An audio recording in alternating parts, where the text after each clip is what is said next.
बाजारात आयुर्वेदिक, herbal, glycerine, cream, जंतुनाशक, व्हिटॅमिनयुक्त shower gel, 1 ना 2 स्थायिक, घरगुती, देशी, विदेशी, लक्झरियस हजारो प्रकारचे अत्यंत आकर्षक साबण आज मितीला उपलब्ध आहेत. पण असं असलं तरी दिवाळीचं अभ्यंगस्नान आणि मोती साबण हे समीकरण मात्र अभेद्य.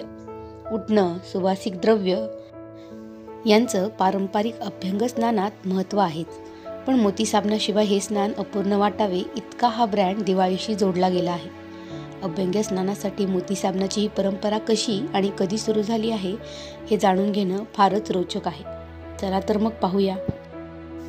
पूर्वीच्या काळात आपल्या देशात बेसन आणि दूध लावूनच आंघोळ करण्याची पद्धत होती.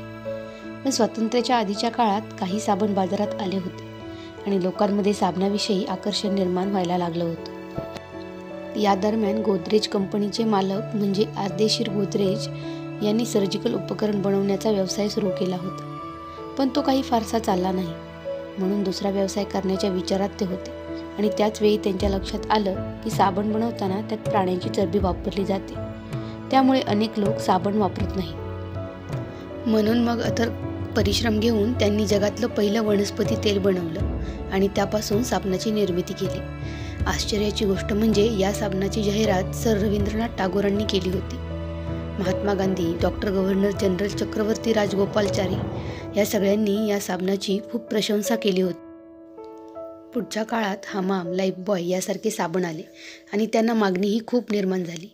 पण 70च्या दशकात टॉमको म्हणजे टाटा ऑइल मिल्सने तयार केलेला मोती हा साबण या साबणांपेक्षा अनेक अर्थाने वेगळा होता.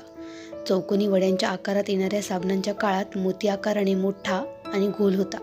मोती या नावाला साजेचा आकार त्याला जाणीवपूर्वक देण्यात आला होता. गुलाब, चंदन, सुगंधात उपलब्ध असलेल्या या साबणाने सुरुवातीपासूनच शाही थाट दाखवला. शरीराबरोबर मनालाही सुगंधित करणाऱ्या या साबणाची किंमत त्या काळाच्या तुलनेत 25 रुपये म्हणजे फार जास्त होती. ती सर्वसामान्यांच्या आवाक्यातील नव्हती. या साबणाने सतत स्वतःला उच्च आवडीनिवडीशी, दिव्य अनुभवाशी आणि मोती या संकल्पनेशी जोडून ठेवलं. 80च्या दशकातील मोतीच्या छापील जाहिरातीतील भल्या मोठ्या शिंपल्यात विराजमान मोती साबण आत्ताच्या साठीतल्या लोकांना नक्कीच आठवत असेल.